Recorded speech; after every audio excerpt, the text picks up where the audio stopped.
Bonjour et bienvenue pour ce temps de méditation quotidien. Nous sommes le vendredi 8 mai en temps pascal et nous méditons avec l'évangile de Jésus-Christ selon saint Jean au chapitre 14 versets 1 à 6. En ce temps-là, Jésus disait à ses disciples : « Que votre cœur ne soit pas bouleversé. Vous croyez en Dieu, croyez aussi en moi. Dans la maison de mon Père, il y a de nombreuses demeures. Sinon, vous aurais-je dit : je pars vous préparer une place. Et quand je serai parti vous préparer une place, je reviendrai et je vous emmènerai auprès de moi, afin que là où je suis, vous soyez vous aussi. Pour aller où je vais, vous savez le chemin. » Thomas lui dit : « Seigneur, nous ne savons pas où tu vas. Comment pourrions-nous savoir le chemin ?» Jésus lui répond : « Moi, je suis le chemin, la vérité et la vie. Personne ne va vers le Père sans passer par moi. » Parole du Seigneur.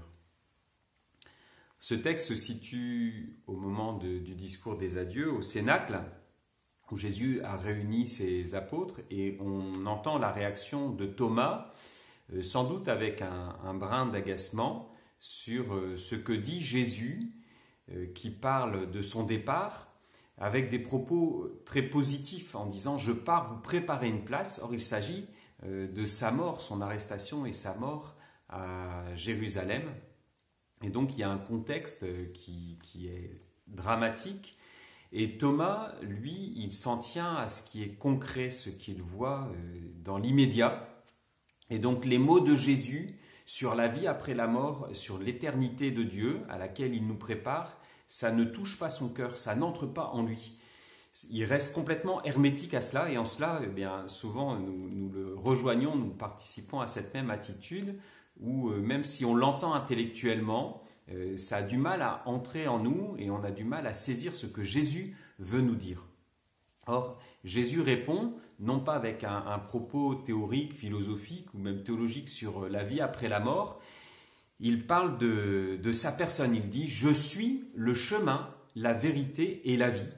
Et c'est l'expérience que vont faire les disciples à la résurrection. Ils vont être surpris par cette joie de la résurrection en accueillant la personne de Jésus ressuscité, en s'attachant à lui personnellement. Et c'est toujours notre chemin de foi de comprendre que la vie éternelle, ce n'est pas une notion abstraite, mais c'est quelqu'un, c'est Jésus qui se présente à nous, qui nous invite à croire en lui. Et dans cet acte de foi que nous portons en Jésus, s'ouvre en nous ce chemin vers la vie éternelle.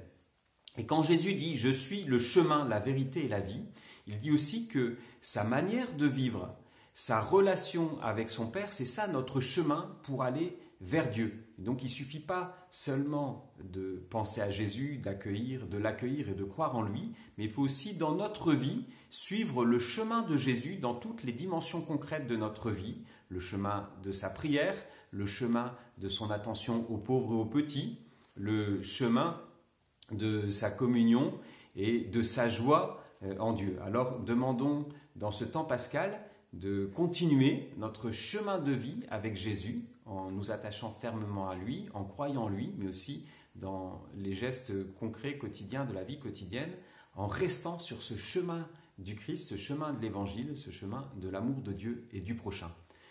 Je vous souhaite une très bonne journée. Aujourd'hui, nous pouvons particulièrement ce 8 mai prier pour les anciens combattants et avoir une intention particulière pour tous ceux qui souffrent de la guerre à travers le monde.